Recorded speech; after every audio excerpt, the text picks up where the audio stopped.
Assalamualaikum warahmatullahi wabarakatuh. Perkenalkan, nama saya Anastri Prasetyo. Perkenalkan, nama saya Jihan Nurfadilah. Perkenalkan, nama saya Alfarita Surya Indermawan. Perkenalkan, nama saya Alia Rahma Purnamawati. Perkenalkan, nama saya Hafidatul Qur'ani Humairo. Perkenalkan, nama saya Tiara Putri Kusna dari kelas 11 IPS 4.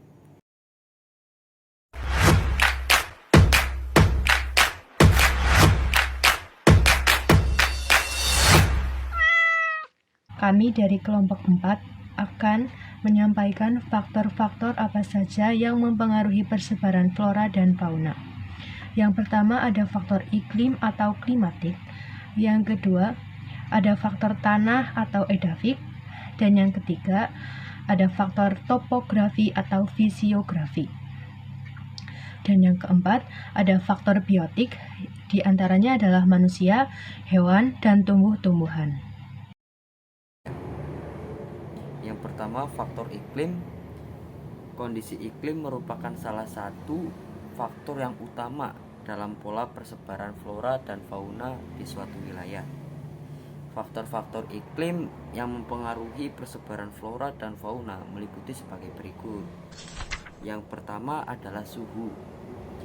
Hewan dan tumbuhan tertentu saja yang dapat mendiami daerah tertentu secara tetap di tempat yang bersuhu sangat tinggi maupun yang sangat rendah. Perbedaan ini berdampak terhadap jenis hewan dan tumbuhan tertentu yang mampu beradaptasi di lingkungan tropis yang lembab, di lingkungan dingin, dan di lingkungan yang gersang. Bagi tumbuhan yang berkembang di daerah tropis, itu memerlukan suatu suhu yang sangat pas untuk proses perkembangbiakan. Saya akan menjelaskan dua faktornya, kelembapan udara dan angin. Kelembapan udara dapat dilihat dari banyaknya uap air yang terkandung dalam udara. Zat hara penting diserap oleh akar tumbuhan dan batuan air. Air berperan dalam reaksi pembentukan bahan organik tumbuhan seperti halnya dengan manusia, hewan, dan tumbuhan. Merupakan kebutuhan yang penting. Yang kedua, angin. Angin berfungsi bagi tumbuhan karena fungsi angin untuk membentuk CO2 dan memindahkan uap air dan kelembapan dari tempat yang satu ke tempat yang lain.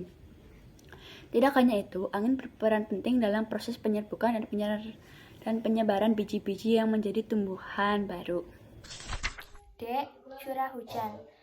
Kebutuhan yang paling penting untuk keberlangsungan flora dan fauna adalah air. Air merupakan sumber kebutuhan bagi organisme yang asalnya dari hujan. Persebaran curah hujan di setiap wilayah permukaan bumi menyebabkan karakteristik vegetasi dan perbedaan jenis hewan yang menempatinya. Hal tersebut disebabkan karena tumbuhan adalah produsen yang menyediakan sumber makanan bagi hewan. E. Sinar matahari. Sinar matahari digunakan tumbuhan sebagai proses fotosintesis. Energi matahari dikhususkan untuk mengubah karbon dioksida dan air menjadi glukosa dengan membentuk oksigen di atmosfer sebagai hasil lainnya. Sehingga sinar matahari dapat sampai di permukaan bumi sebagai sumber energi bagi tumbuh-tumbuhan untuk melangsungkan hidupnya. Yang kedua adalah faktor tanah atau edafik. Faktor tanah atau edafik adalah media utama bagi pertumbuhan jenis vegetasi yang meninjau tanah dari sudut tumbuhan atau kemampuan menumbuhkan vegetasi. Istilah edafik berasal dari kata edapos yang berarti tanah atau lapangan. Faktor-faktor tanah atau edafik yang dapat mempengaruhi pertumbuhan vegetasi adalah sebagai berikut. Yang pertama ada tekstur tanah. Tanah yang terlalu kasar seperti kerikil atau pasir kasar, atau yang terlalu halus seperti lembung, kurang baik atau sesuai dengan pertumbuhan vegetasi. Tanah yang baik sebagai media tanam adalah komposisi perbandingan butiran pasir, debu, dan lempungnya yang seimbang. Yang B. Tingkat kegemburan.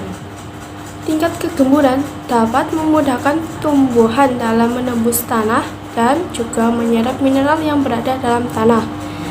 Yang C, mineral organik. Mineral organik atau humus adalah salah satu mineral organik yang berasal dari zat organik makhluk hidup yang telah terurai. Yang D, kandungan air tanah. Air membantu melarutkan dan mengangkut mineral yang ada di dalam tanah untuk memudahkan menyerap ke sistem perakaran pada tumbuhan. Yang E, kandungan udara tanah. Semakin tinggi tingkat keguguran tanah, juga semakin besar kandungan udara yang ada di dalam tanah. Fungsi kandungan udara tanah bagi tumbuhan adalah untuk respirasi melalui sistem perakaran pada tumbuhan. Faktor selanjutnya yaitu faktor topografi atau fisiografi, meliputi ketinggian dan kemiringan suatu wilayah.